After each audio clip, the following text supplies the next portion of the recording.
Okay, let's unpack this.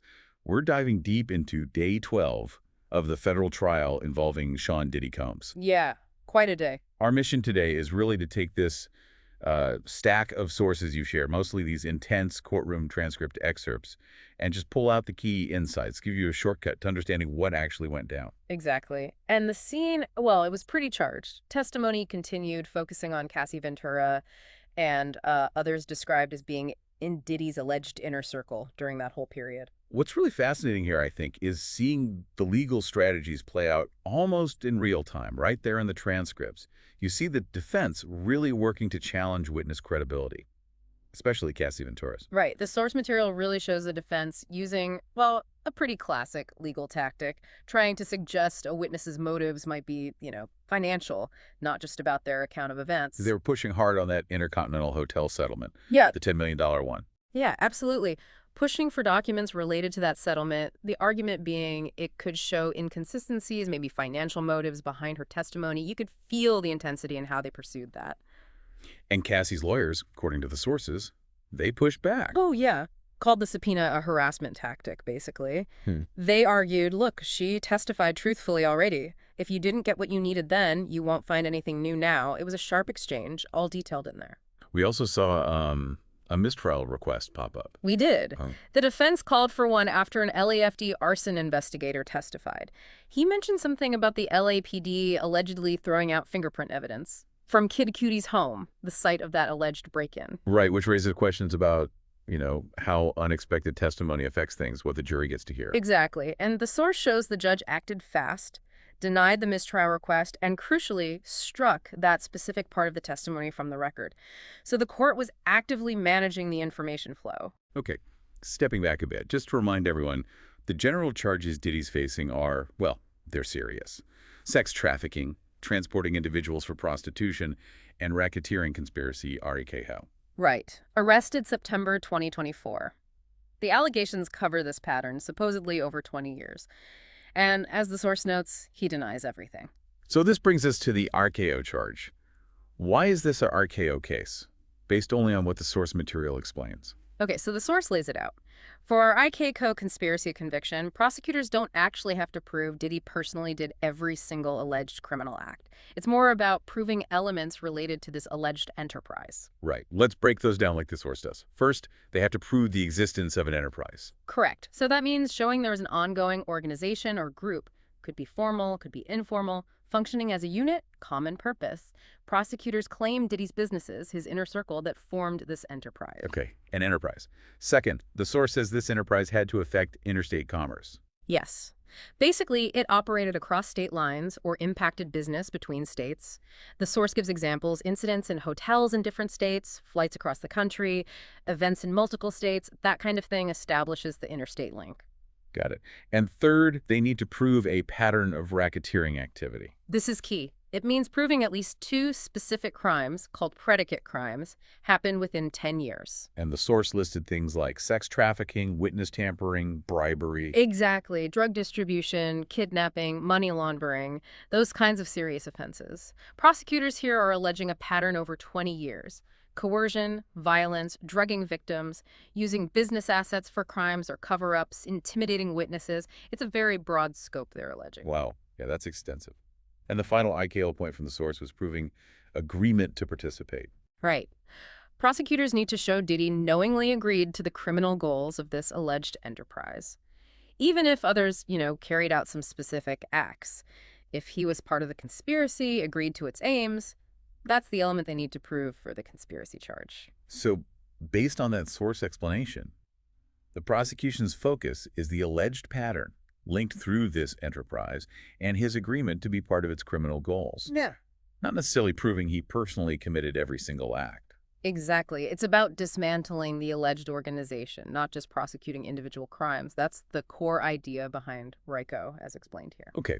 And beyond the big legal fights over RICO and credibility, the sources also detail a lot of, courtroom logistics and evidence issues. Right? Oh, definitely. Lots of procedurals back and forth. For instance, the judge denying that request to cut the video feed to the overflow room during Mia's testimony. Even though they wanted to protect her anonymity. Yeah, but the judge apparently reasoned that anyone in the overflow would have been in the main room if there was space. So equal access. And there was that whole discussion about the scrapbook with articles about Biggie's death investigation. Right. The judge allowed the jury to look at it kind of as an illustration, demonstrative evidence, but seemed hesitant to let it become formal evidence they could take back. Worried about relevance, maybe prejudice, beyond just showing the scrapbook existed. What else? The sources mentioned text messages, hearsay concerns. Uh-huh.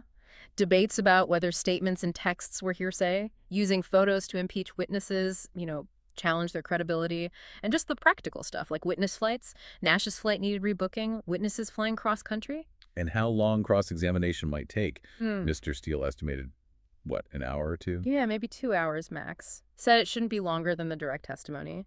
They also talked about getting Verizon phone records, whether they'd be admissible, and of course, using the pseudonym Mia for the next witness, no recording allowed. And amidst all this, the sources mentioned Diddy's family was there, his mother, his sons. Yeah. He apparently blew a kiss to his mother. The source described the family as looking somber. Just a reminder of the personal side of these proceedings. Definitely. Okay, let's shift to the witness testimony itself, which was the core of the day, according to the sources. First up was Deontay Nash. Right. Identified as a former employee, also a close friend of Cassie Ventura. And his testimony, well, it included some really vivid details about an alleged violent incident. The transcript says Nash described physically trying to intervene during an alleged assault on Cassie, along with Mia, victim 4. That's what he recounted. Said they jumped on Diddy's back to try and stop him, but they were thrown off. And then? Nash testified Diddy allegedly kept hitting Cassie until her head hit the bed frame, caused her to bleed. Nash said Diddy panicked when he saw the blood. It's, a very graphic account in the source. Nash also testified about threats. Yeah. Diddy threatening to leak footage of Cassie. Yeah, and send it to her parents' workplace, try to get them fired. That was part of Nash's testimony. Okay, then came the cross-examination by Mr. Donaldson. Trying to poke holes, maybe? Seems like it. Challenging his account, adding context from the defense view. For instance, asking why Nash didn't initially tell the prosecutor Cassie was kicking during that incident. And Nash's response. Pretty direct, according to the transcript. They didn't ask. I only answered what they asked. Donaldson also asked a lot about Cassie's other relationships, right? Kid Cudi, Andre Branch. Yeah. Seemed aimed at painting a broader picture of her life then. Mentioned Kid Cudi, someone called Pup, Andre Branch, the football player, Brandon, the NBA player in 2016. And wasn't there that moment about Michael B. Jordan? Ha! Yeah, that stood out in the transcript. Nash confirmed he hooked Cassie up with Michael B. Jordan. His quote was something like, "He fine. She fine. I mean, why not?" Had to correct counsel who called him Michael Jordan. Mia apparently helped make sure Cassie got his number. Test messages were also read out between Nash and Cassie. Yes. One from Nash saying, "No one better say shit to me." Discussed Cassie being upset about Diddy with other women, mentioning a Gina. Texts about a secret trip out of town. Nash apparently laughed and said, "Good friends don't pry." What about texts after the alleged head injury? October 2013. Those are read too. Cassie asking Diddy if she could go somewhere, but mentioning she'd been turning up too much lately. Nash interpreted that as going out too much. Another text where Cassie said she spoke up for myself, and Nash replied, "You wish you were there with them on vacation." He clarified later he meant Mexico, a different trip, not wishing she was with Diddy. Did Nash say he saw injuries on Cassie? He testified he saw her with a black eye in person around the time of that Intercontinental incident. Said you could see it when her makeup wore off. He was also asked about threesomes? Yeah, denied Cassie told him about having them with other men until maybe 2013 or 2014, even though they'd been close since 2008. And the videos. Nash made a distinction there. He did. He was firm, the source says, that Diddy taped Cassie on her phone.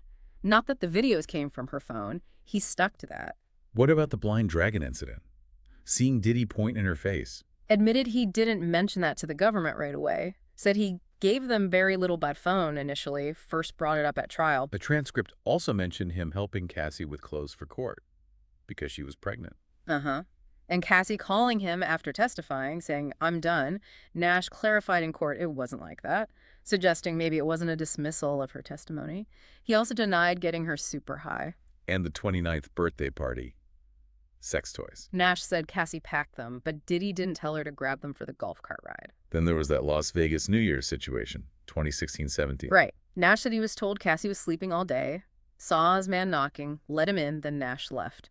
Donaldson's questioning implied maybe a lack of concern, but Nash said he always worried, but still left. In a hotel stay where Cassie maybe didn't want to be? Yeah, Knight let a text where she said she wanted to stay home work on her music, seeming to contradict her being at the hotel. It's interesting he stayed in touch with Diddy after Cassie left. Yeah, he explained it as because he was cutting up, maybe implying Diddy was struggling.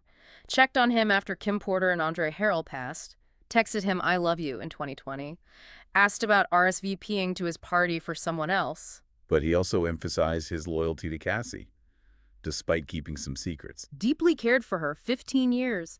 Acknowledged friends keep secrets. We don't have to tell each other everything. And on redirect, the prosecutor asked why he was afraid for Cassie. His answer was blunt.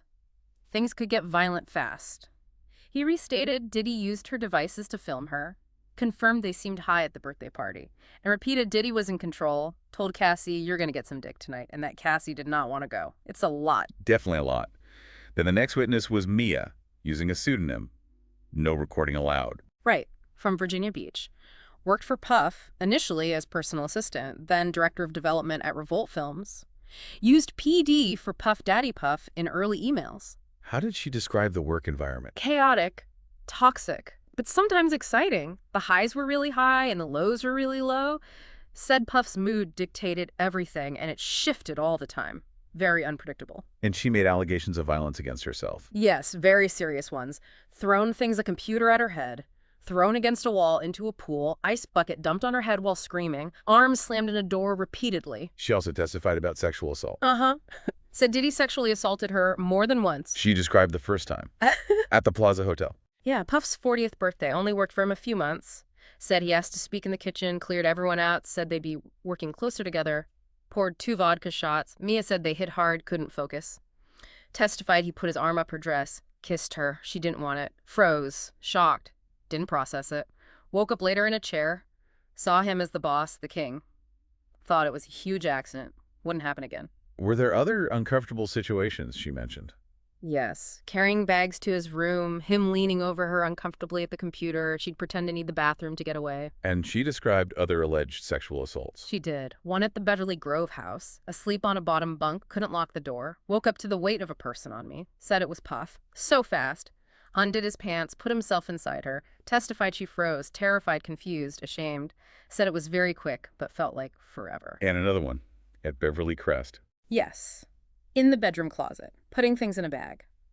Testified Puff was there, penis out, grabbed her head, put it in her mouth, started crying as she described it, said it was very fast, felt like trash, scared and ashamed. She mentioned others too. Yeah. On a private jet. Yeah, a dark feeling. On a jet, near a bathroom with a bed, went by, Diddy was standing there, tried to make it about others seeing or hearing, didn't work, felt helpless, terrified, lost protection, couldn't remember exactly what happened there. But she made a point. Cassie was never there during these assaults on Mia. Did she want these acts? Did she feel she could say no? Absolutely not, she testified. Said she couldn't even say no about a sandwich without him knowing she disapproved. Feared losing her job, career, being blacklisted. Feared physical attack, being unalive. Said he threatened to tell Cassie something bad about her, felt trapped, desperate, like it was her fault. But she didn't tell anyone for years. No. Thought she'd die with this. Humiliation, career ruined. Believed Puff and his people would retaliate. Mentioned the confidentiality culture way before social media and Me Too.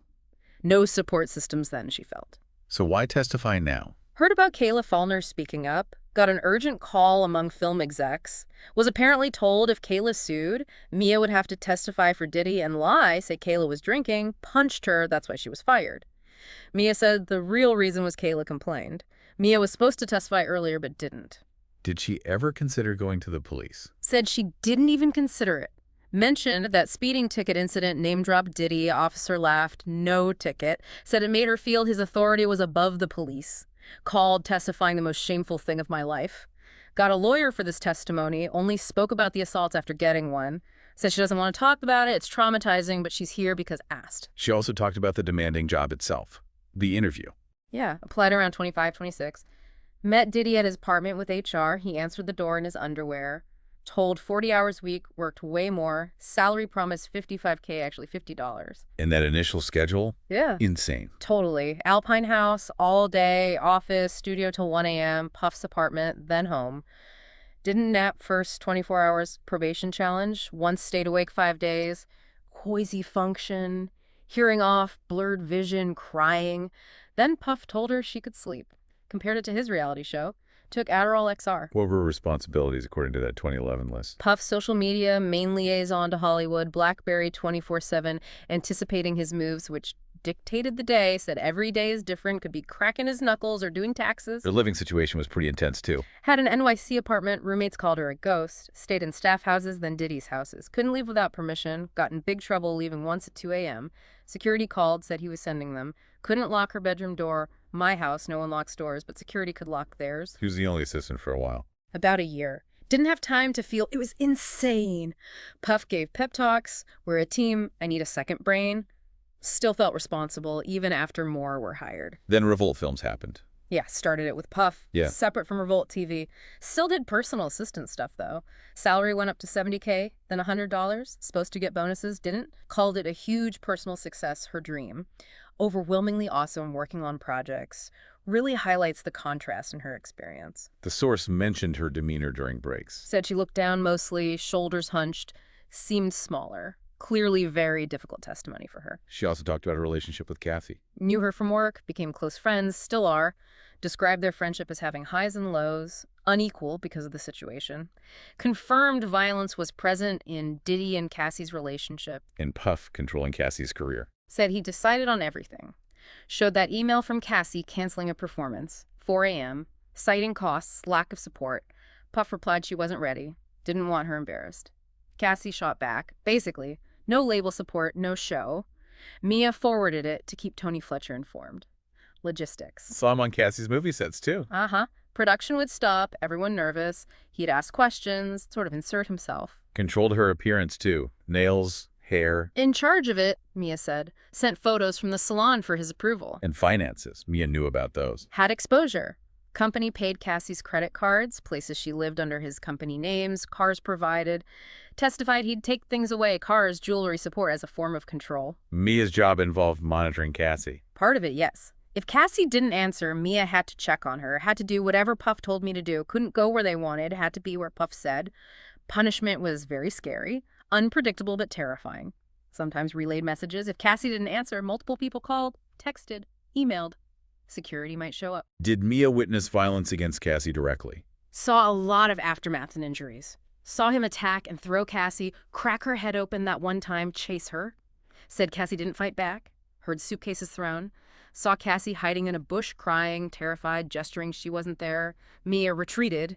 Mentioned a chef was there, too. And she gave her account of that apartment incident with Nash. Very detailed. Helping Cassie pack for London. Puff banging on door, very irate. Front desk let him in. Asked Cassie if she'd been drinking. She hadn't answered calls. Crazy aggressive. Came after Mia and Deontay screaming. Attacked Cassie, threw her down. That's when they jumped on his back. Yes. Deontay small compared to Puff. Little tornado. Puff got Deontay in a position Mia feared he'd unalive him. Mia jumped on Puff. He threw her against the wall. Felt like slow motion. Realized they were in big danger. Puff ran into bedroom, grabbed Cassie, slammed her head into the woodbed platform, gushing blood. And Puff's reaction afterwards. Shifted to protector survivor mode, Mia said. Told Mia to get an assistant to book a plastic surgeon, tell them Cassie fell because she was drunk. Mia followed directions, thought it was the only way to get Cassie help, and because Diddy told her to. How did Puff look during that attack? Did Mia say if he seemed high? Said his eyes were like black, no getting through to him. Specifically stated he did not seem under the influence during that attack. Said it was the first time she realized the severe danger she was in. But she did see him take drugs other times. Yes. Said when high, he was sometimes life of the party or hyper. Mentioned Isa, Burning Man, music conferences. What about that incident at Prince's party? Harrowing story. Night before awards. Diddy said stay home, he's with kids. Me and Cassie heard about party, debated sneaking out. Went, saw Prince. Puff came in, bucket hat, locked eyes. Cassie booked it, across street to bushes. Puff caught her, attacked her on ground. Prince's security intervened quickly. Mia went to another hotel. Next day, HR suspended her without pay for insubordination. And Turks and Caicos. Parrot Key, 2012. Hiding on paddle boards. Yeah, said it happened twice. Woken by Cassie running in, he's gonna unalive me. Pushed furniture against door, Puff banging. Ran out to beach, found paddle boards, paddled out. Puff running on beach streaming, irate. Got far out, weather turned bad, had to choose face storm or go back to Puff. Went back, another image of hiding, escaping, 2 separate times. And her reason for not calling police again, believed his authority was above the police. Yes, plus the pre-Me Too era confidentiality culture. Top violence fell under loyalty. Reporting felt like blackmail to her based on what Diddy stressed. She testified about covering up Cassie's injuries, too. Showed that photo from the Perfect Match premiere, pointing out bruising under makeup, saw other injuries covered up Cannes Film Festival, busted lip, saw Cassie with stylist Larry Sims dealing with injuries. How did Mia learn about some injuries? Said Cassie had an audio recording of an attack. Mia heard it. Cassie sounded panicked, heard hitting sounds. And Cassie staying in hotels sometimes. When injuries too obvious to cover, Mia visited, weren't allowed to leave room. Cassie left when healed enough. Mentioned him digging nails into Cassie's arm at a premiere. Yes, talking low. Mia's role included bringing arnica gel for bruises, taking care of her, as Puff asked. She described that specific day, December 20th, 2011, when Puff was upset about Kid Cutie. Mood darker than normal. Calm before storm. Diddy told her, Cassie talked to Kid Cutie. Seemed heartbroken, ominous. Mia braced herself, felt something bad would happen. Never saw Cassie do something to make him that upset before. That's when she emailed Drock, security. Yeah, worried about P. Puff felt different. Asked him to hit her email. Closed, love you. Clarified, not romantic. Admitted into evidence. Mia also detailed her role during Diddy's hotel nights. On call. Unpack, set up, clean up before housekeeping so nothing got out to TMZ. Brought lotions, Astroglide, specific white Glade candles, no labels, food, a lot of money, thousands. Saw Cassie at the London hotel once. Blue wig. Brought something to room. Cassie opened door, bright blue wig. Seemed struggling, nervous. Mia asked, are you good? Cassie closed door. And the state of the rooms afterwards. Destroyed. Candle wax, broken glass, sometimes blood, oil on walls. Said Diddy told her the blood was period blood. She mentioned Cassie getting sick over a hotel night request. Yeah, Cassie got a call, told Mia Diddy wanted a hotel night. She didn't want to go. Got stomach issues, visibly upset, really nervous. Mia used man down to describe stayed after hotel nights sleeping all day. Mia also spoke about her own drug use, starting after working for Diddy. Explicitly said she didn't use before, did after. MDMA, ketamine. Said Diddy gave her MDMA, Breakfast Club, cool club, said it was pure. Felt like a friend then. Ketamine at Burning Man, tour bus, Diddy had plates. Molly, cocaine, ketamine. Game being played, Diddy said her turn. Tried to fake it, he got upset, separated dose. Snorted it, tried blowing some out, never taken before, didn't think I had a choice. And Diddy worked while high. Always working. Mentioned on way to Chelsea Handler. How did she sum up his treatment of her? Very inconsistent. Sometimes, like, best friends. Other times, like, I was a worthless piece of crap. Compliments, life advice versus long extended rants about incompetence, job threats, physical violence. She gave more detail on that computer incident. Thrown at her head in trailer, music video set, angry about Wi-Fi. Yelled, don't come back until I figure out the Wi-Fi myself. Call Bill Gates. Through computer. It just missed her. Thought, why are you meant to hit me? Ran, hid behind van, said these are only some incidents, wondered, is there something wrong with me? And the career promises versus reality. Talked about TV shows, comedies she wanted to create. Diddy said he wanted to too, but would take her credits. Other things thrown. Spaghetti. Bowl of spaghetti, turkey meat, a phone. The spaghetti incident. Because she needed to change her tampon. Yes. Yelled, yo, girl. I said, do it now. She said, I have to go change my tampon. Blood dripping. He threw spaghetti, get the F out of my house. Chased her out barefoot. Hid in bush, went to hotel. Next day, HR said suspended without pay. That's what Puff wanted. She described physical injuries from him, too. Turks and Caicos, revolt offices. Turks. Ice bucket dumped. Phone taken. Jumped on his back. Thrown in pool. Revolt. Wanted her phone back. Maybe called him asshole. Ran to bathroom. Slammed door on her arm repeatedly. Got bruises. And Diddy's threats about having compromising photos of her. Told her later he sent all my compromising photos to his phone in case I had stuff on him. Kind of like a bullying joke. Mia knew she had no photos, knew he was lying, saw it as intimidation. Shared emails showing she didn't put violence in writing. Wrote, Puff took my iPhone. Tony asked what happened. Replied, definitely an in-person. Code, maybe? To signal something serious without details. And finally mentioned dating Matt, his engineer. Yeah, at one point while working there. So we've taken a deep dive into just incredibly detailed, often really disturbing testimony. From the source transcripts, day 12, Deontay Nash and Mia's accounts, under oath. It's clear from the source material, yeah, it's a complex, difficult legal process. These are deeply personal, challenging allegations being laid out in court. And just to reiterate, like always, this deep dive, it's purely about presenting the content from the sources you shared. The testimony as reported, the legal arguments, the courtroom logistics. We're not taking sides, not endorsing anything, just conveying what the sources reported happened. Absolutely. Neutrality is key here. We're just unpacking the information provided in these documents. The testimony, though, especially Mia's extensive account detailed in these sources, it really paints a picture, doesn't it? Immense power, control allegedly over careers, finances, personal lives, safety within that specific environment, especially years ago. It does raise questions.